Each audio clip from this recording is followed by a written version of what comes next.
Welcome back to Whitt Acres Aquatics. Today we are going to be doing some maintenance on my indoor ponds and my aquariums.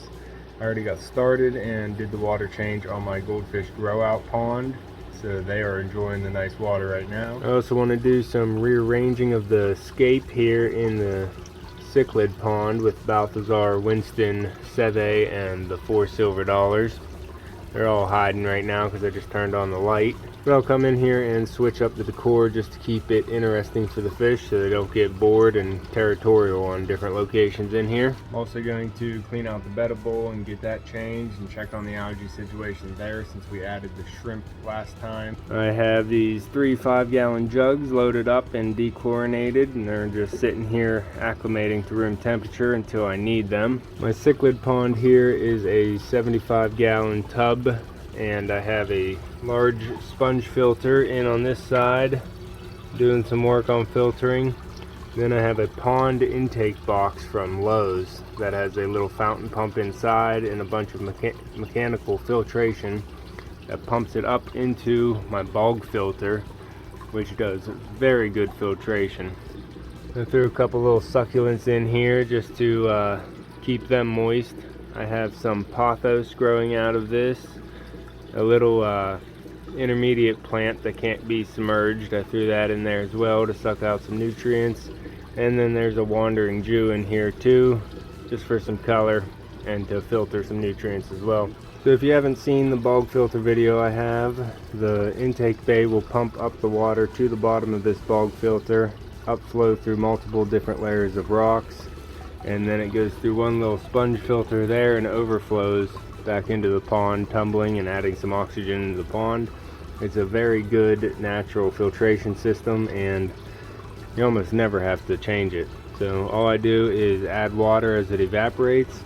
Then about once a month, like today, I will come in and do some gravel vacuuming, or sand vacuuming in this case, because you can see here that there is some buildup happening right there by the filter box where all the water gets sucked in. So I'm going to get some of that sucked out of here, get them some fresh water, and then move around this decoration so they have some new territories.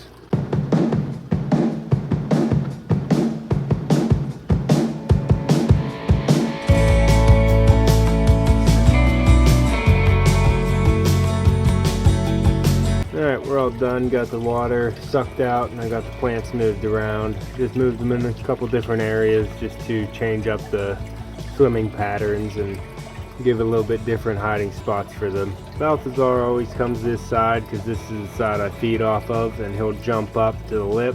So I wanted to move that spiky plant out of the way and he can jump and fall back in the water without hitting anything. The rest of it will just be for swimming around, give Seve, the little gold severum, another place to hide. Winston's there in the back hiding. He's back there behind everything. So I'll try and get some footage of him later whenever I give him some food.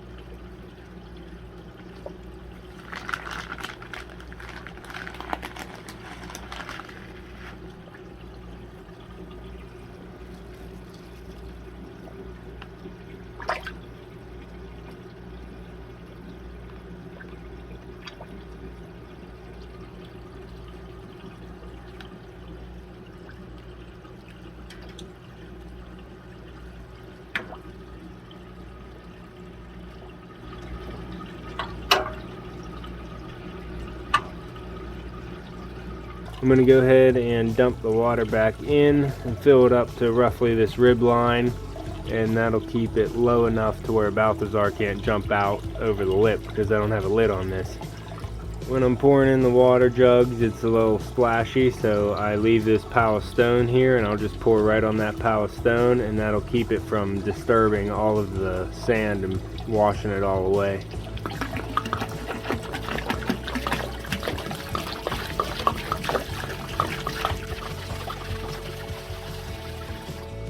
That water's still pretty cold, so I'm only going to add about half a jug at a time, give it a half an hour to an hour, add the rest, so that'll give the heater some time to catch up and it won't be that big of a shock for the fish. Here is the Guppy breeding pond that we had a video on making, and you can see it is working out tremendously.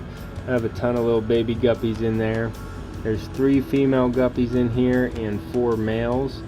I did take out 3 of the males and put them in my goldfish grow out tub just to give the female guppies a little bit of a break. Plus I just wanted the brighter colors for breeding and not the duller ones. So there's a bunch of babies in here and a bunch of baby snails. Can you see those snails? There's a baby snail next to all these guppies here. There you can see them. 3 little baby snails there. And there's a bunch more all around this tub. They came in on one of the plants that I put in here. They must have had some pest snail eggs or pond snail eggs, and they've just been multiplying a lot in here. I'm not real worried about it. I like seeing something else, and they're just going around cleaning up all the fish poop and anything on the rocks, so no worries there. I just have to make sure I don't want to put these snails in any of my other ones.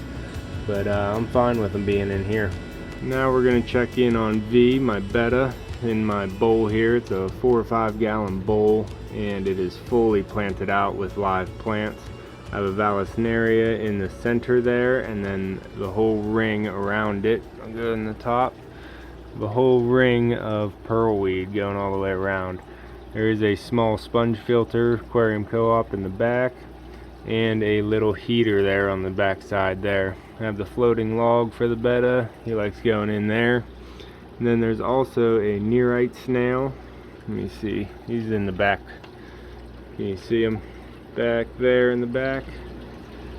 Zebra nearite snail. And then somewhere in the jungle of this pearlweed is 3 ghost shrimp. And they're working on that green hair algae in there, which is working out good because it's not as bad as it was before. But today I'm going to come in here and cut this pearlweed probably in half, get it all cut back, scoop all those nutrients out of there, and then get a fresh water change in here. Pretty much just reset it and let it keep going. For this job I have my curved aquascaping pruners here, and I'm gonna go in there and just snip them all, let it float, scoop it out.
With the Betta bowl especially, I need to add water in increments so I don't chill the water too much, because it is a small body of water and I can actually drop the temperature very fast. So I'm just adding a little bit at a time, let the heater catch up, and then I'll add some more in about a half an hour or so.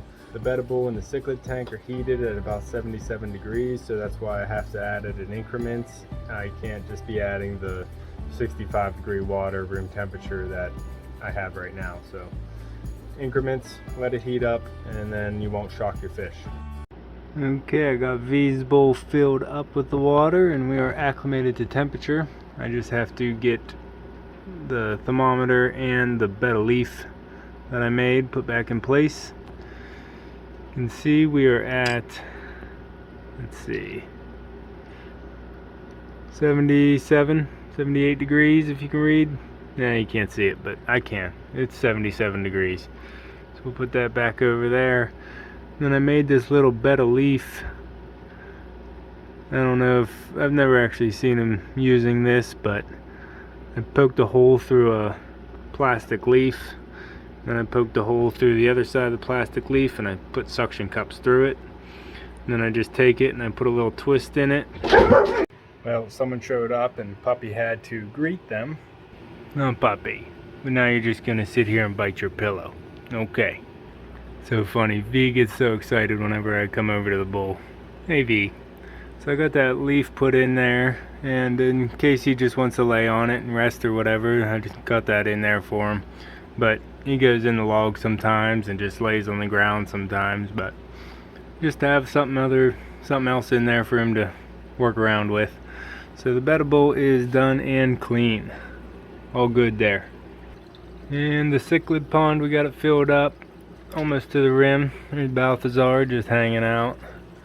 And no one else to be seen. There's Winston. Hey Winston. How you doing? Winston is a white tiger Oscar. Or she, I really don't know. Can't focus. Not quite as big as Balthazar, the black tiger Oscar, but still getting a little bit bigger. Seve, the gold severum, is down here underneath. And he's getting some size on him as well. Can't focus through this top water kind of pond area.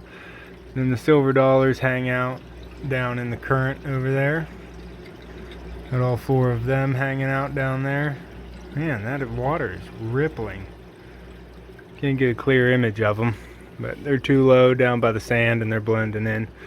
Got that all cleaned up as well. And we'll just take another look at the beautiful colorful goldfish over here. They're doing great. That's all I'm going to be getting done in this video. So next video I think I'm going to be doing a full remodel cleanup of the community tank. So definitely subscribe and stick around for that one. If you have any questions about the bog filters or anything else about my ponds, go ahead and hit the comments down below and I'll be sure to answer them. The reason I made a bog filter for my indoor ponds here is because I'm building a big DIY koi pond outside, and I have a whole series of videos on the construction of that, so go ahead and check out that playlist. That pond is going to be filtered with a large wetland bog filter as well, but I wanted to do a small scale on these to see how they work, so whenever I build the big one, it'll be working properly. Hit that like button before you go, and you can see me and Echo on the next one. Thanks for watching.